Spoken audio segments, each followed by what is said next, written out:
जब एक दर्जन आदमी खुले आम या इशारे से किसी आदमी को पागल कहना शुरू कर दे तो वह खुद भी अपने आप को पागल समझने लगता है।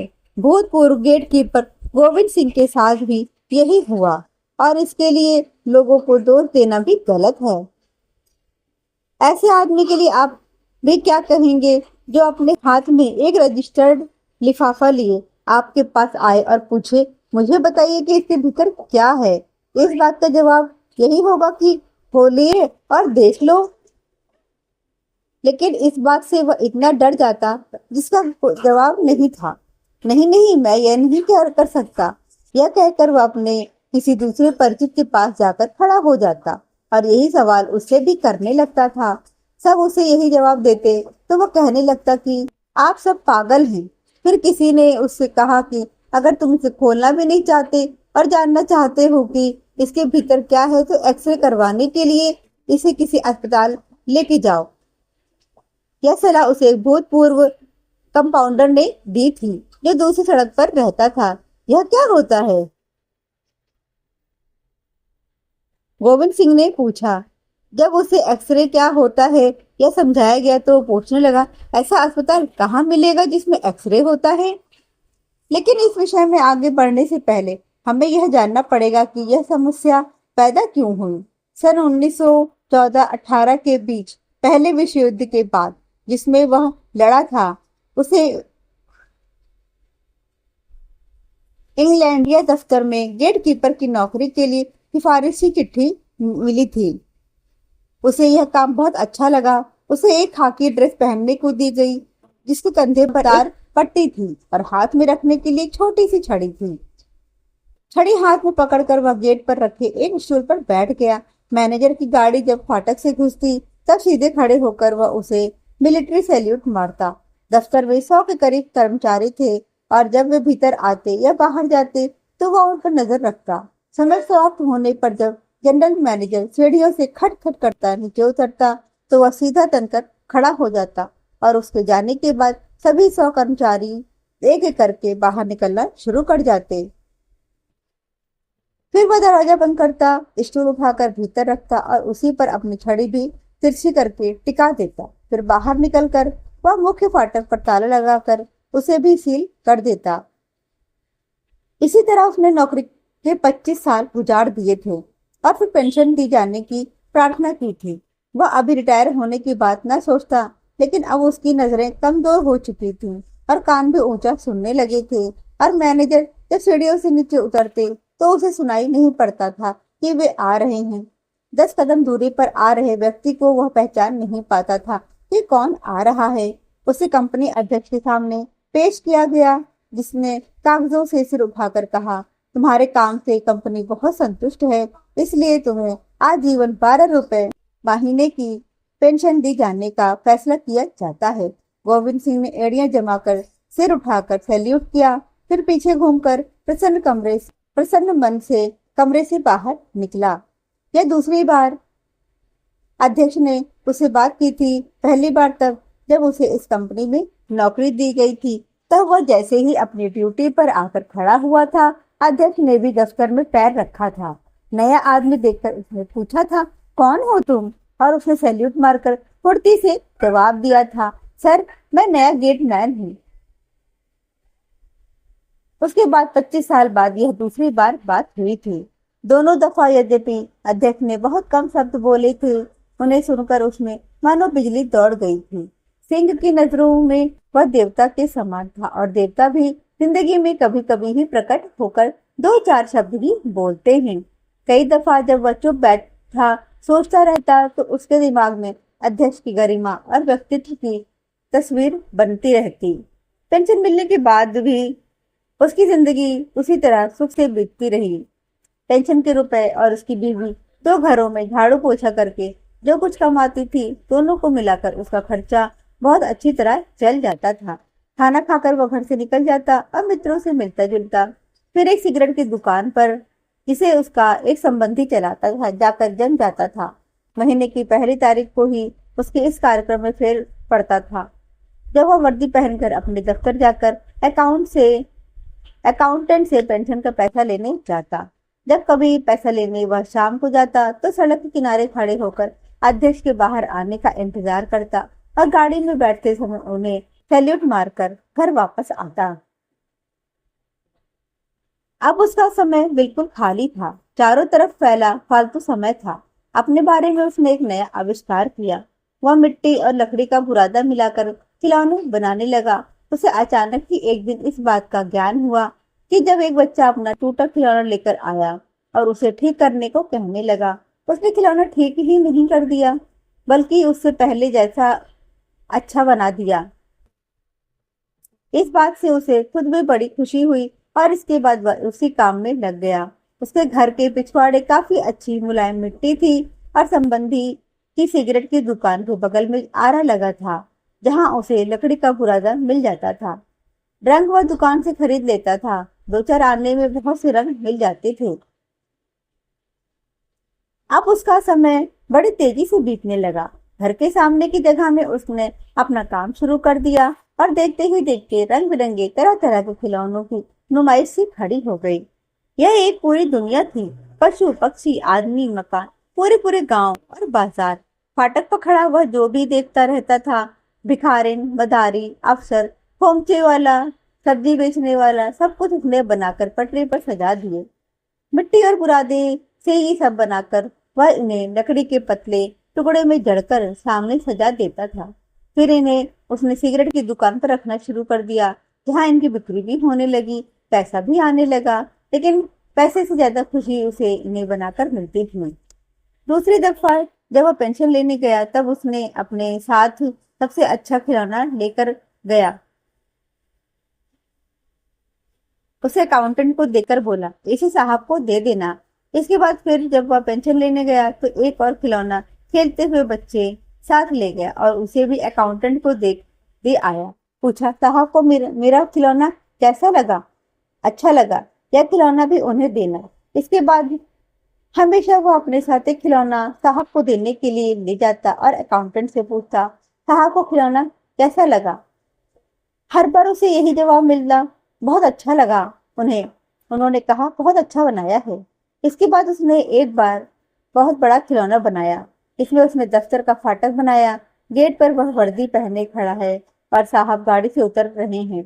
यह नजारा बड़ी कुशलता से अंकित कर दिया। यह सबको बहुत शानदार लगा और उसे खुद अपने पुराने दिनों की याद आ गई। इसे भी साहब को देने के लिए वह अकाउंटेंट के को दे आया। इसे देखने सारे दफ्तर के लोग जमा हो गए और वाह वाह करने लगे। एक बोला, तुम खुद भी इसमें बड़े शान से खड़े हो। इतनी तारीफ सुनकर उसे बहुत कुछ डर भी लगा और वह बोला, साहब इसे देखकर खफा तो नहीं होंगे? नहीं नहीं, खफा क्यों होने लगे? अकाउंटेंट ने कहा और पेंशन के पैसे उसे पकड़ा दिए। एक हफ्ते बाद जब वह घर के बाहर पत्थर पर बैठा मिट्टी मल रहा था, डाकिया आया और कहने लगा, तुम्हारी रजिस्ट्री आई है। उसे ताज्जुब हुआ। बोला, मेरे लिए रजिस्ट्री? उसे तो साधारण चिट्ठी लेते हुए भी डर लगता था। अब तो सारी जिंदगी में उसने उसके लिए 3 ही चिट्ठियां आई थीं और जब तक वह इन्हें पढ़वा कर सुन नहीं लेता था क्या लिखा है तब तक वह कांपता ही रहता था। और अब अचानक यह रजिस्टर्ड चिट्ठी आ पहुंची है। उसके लिए पहली रजिस्टर्ड चिट्ठी। रजिस्ट्री से तो वकील भी चिट्ठियां भेजते हैं, है ना? वह परेशानी से कहने लगा। हाँ, होता तो यही है, पोस्टमैन ने जवाब दिया। तुम इसे वापस ले जाओ, मुझे नहीं चाहिए। वह पोस्टमैन से कहने लगा, तो मैं इस पर लिख दूं वापस की? उसने पूछा, नहीं नहीं, इसे ले जाओ, कह देना कि मैं मिला नहीं। गोविंद सिंह ने उत्तर दिया, यह नहीं हो सकता। पोस्टमैन ने गंभीर होकर कहा। अब सिंह को दस्तखत करने और चिट्ठी को लेने के अलावा कोई उपाय नहीं सूझा। चिट्ठी लेकर वह जमीन पर बैठ गया और उसी को घूरने लगा। पत्नी बाहर आई। जब लौटी तो इस तरह चुप बैठा देखकर पूछने लगी, क्या बात है? यह तुम्हारे हाथ में क्या है? घुटी सी आवाज में उसने कहा, यह रजिस्ट्री आई है। और चिट्ठी उसकी ओर फेंक दिया। क्या है इसमें? मुझे क्या पता, हमारी बर्बादी की खबर हो सकती है इसमें। यह कहकर वो फूट पड़ा। पत्नी उसे 1 मिनट देखती रही, फिर कुछ जरूरी काम निपटाने घर में चली गई। कुछ देर बाद वापस आई, तब भी उसका यही हाल देखकर कहने लगी, खोलकर क्यों नहीं देख लेते इसे? किसी से ले जाकर पढ़वा दो। इस पर तो डर के मारे उसने हाथ खड़े कर दिए। तुम नहीं जानती क्या कह रही हो, इसे खोला नहीं जा सकता। इसमें शायद लिखा हो कि मेरी पेंशन रोक दी गई है, और पता नहीं साहब ने क्या कुछ कहा हो। तो दफ्तर जाकर उन्हीं से क्यों नहीं पूछ लेते। मैं दफ्तर जाऊं? मैं तो वहां अब अपनी शक्ल भी नहीं दिखाऊंगा। वह धीरे धीरे बोलता रहा।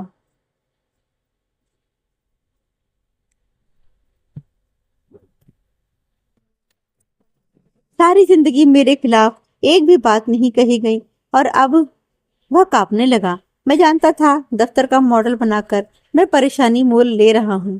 पहले भी जब मैं कुछ बनाकर ले जाता था तो सारा दफ्तर इकट्ठा होकर तारीफ करने लगता था।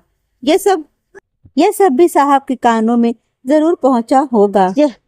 यही सब कहता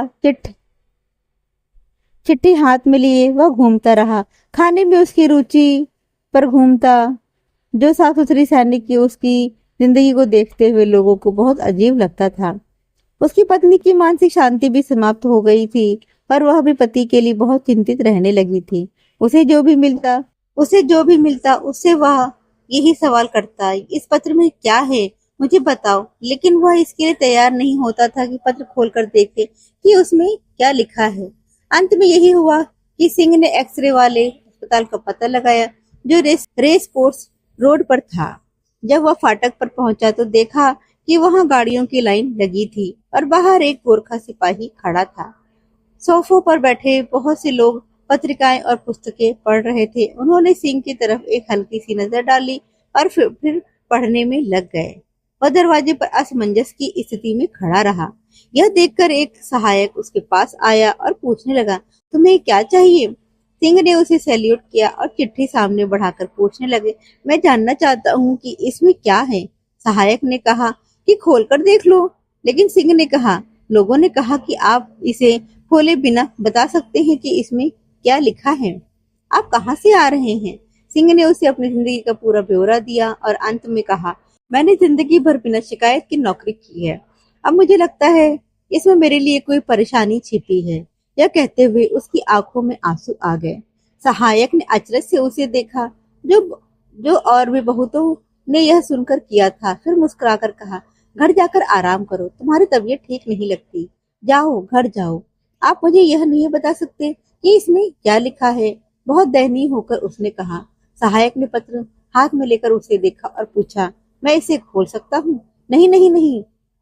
सिंह ने झपट कर पत्र उसके हाथों से ले लिया। उसकी आंखों में दहशत दिखाई देने लगी थी, और लोगों ने भी सिर उठाकर उसे देखा और मनोरंजन के भाव से मुस्कुराए। सहायक ने नरमी से उसका कंधा थामा और बाहर ले आया। घर लौटते हुए वह उस इसी पर सोचता रहा, ये सब मुझे ऐसे क्यों देखते हैं? क्या मैं सचमुच पागल हूँ? दिमाग में यह शब्द आते ही वह एकाएक सड़क के बीच में ही रुककर खड़ा हो गया और चिल्लाकर कहने लगा, तो यह बात है? यदि मैं यही बात है, मैं पागल हूँ, पागल। उसने खुश होकर सिर हिलाया, जैसे पूरी सच्चाई उसकी समझ में आ गई है। अब वह जान गया कि लोग उसे अजीब नजरों से क्यों देखते थे। वाह, अरे वाह, यह कहकर वह हंसने लगा। इससे उसे काफी चैन मिला। मैं पागल हो गया था और मुझे इसका पता भी नहीं चला।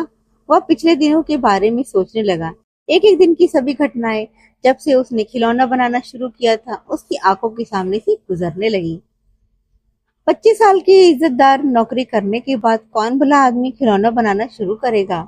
अब जैसे उसके शरीर के जोड़ खुलने लगे और वह आराम से चलने लगा, उसे लगा कि वह उड़ भी सकता है। उसने दोनों हाथ ऊपर उठाए और सड़क पर दौड़ने लगा। लोग उसे देखने के लिए रुक गए। वह चिल्लाकर कहने लगा, मुझ पर मत हंसो, मैं तो पागल हूँ। कौन जानता है तुम भी अगर मेरी तरह खिलौने बनाने लगोगे तो पागल हो जाओगे। यह कहकर वह भीड़ के बीच चिल्लाता हुआ दौड़ने लगा। तभी उसने देखा स्कूल से बहुत सारे बच्चे निकल रहे हैं। उसने सोचा, शोर का अभिनय करके इनका मनोरंजन करूं। वह जमीन पर हाथ पैरों के बल चलकर गुर्राता हुआ बच्चों की तरफ देखने लगा। जब वह घर पहुंचा उसकी हालत बुरी हो रही थी। पत्नी मसाला पीस रही थी। उसने देखा और बोली, यह क्या तमाशा है? उसके बालों में धूल भरी थी और सारा शरीर कीचड़ में सना था। वह ठट्टे मारकर हंस रहा था, इसलिए बोल भी नहीं पा रहा था। पता है क्या हुआ? क्या हुआ? मैं पागल हूँ, पागल। अब मुझे पता चल गया है। उसने कोने में रखी टोकरी उठाई और उसमें से मिट्टी लेकर एक टोप बनाया। फिर उसे सिर पर लगा लिया। नीचे जमीन पर नए बनाए खिलौने रखे थे। पिछली दफा दफ्तर जाने के बाद से उसने गांव का एक मॉडल बनाना शुरू किया था। इसमें एक सड़क भी थी। लाट लाल लाल टाइलों से बने मकान थे। नारियल के पेड़ों पर हरे फल लटक रहे थे। औरतें रंग बिरंगी साड़ियां पहन सिर पर पानी से भरे बर्तन लिए जा रही थी। यह प्रेरणा उसके अपने बचपन के दिनों की यादों से और जो उसने अपने गांव में बिताए थे उससे मिली थी। आज तक बनाए सब मॉडलों में इतना बड़ा और शानदार यह पहला प्रयत्न था। इस पर काम करते हुए वह अपार सुख का अनुभव कर रहा था। इसे मैं अपने ही पास रख इसे मैं इसे मैं अपने ही पास रखूंगा। यह मेरे बचपन की यादगार है। इसे मैं किसी नुमाइश में नहीं रखूंगा। इसके लिए मुझे मेडल मिलेगा। इसे मैं किसी नुमाइश में रखूंगा। इसके लिए मुझे मेडल मिलेगा। वह खजाने की तरह उसकी रक्षा करता था। जब यह गीला था, वह अपनी पत्नी को इसके 10 गज दूर तक चलने भी नहीं देता था। कहता था, इससे दूर रहना। इस गांव तक तुम्हारे पैरों की धूल नहीं पहुंचनी चाहिए।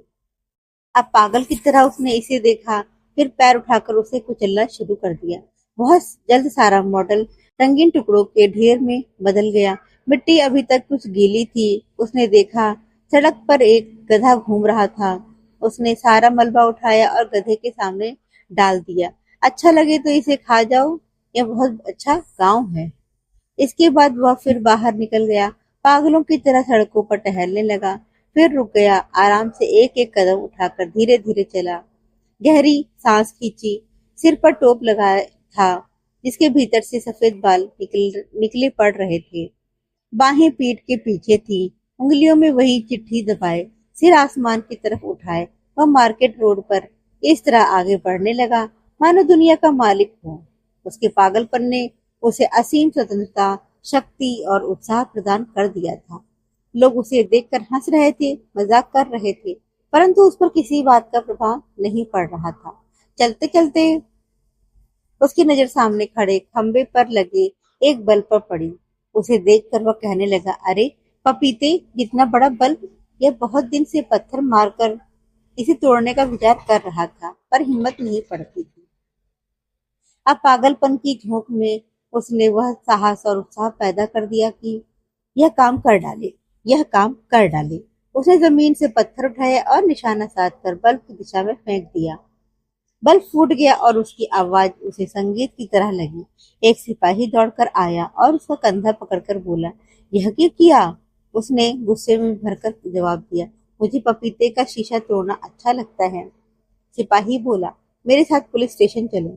अरे हाँ, मैं जब मेसोपोटामिया में था उसने मुझे एक दफा आधे राशन पर रख दिया था। यह कहता हुआ वह पुलिस स्टेशन की ओर चल पड़ा।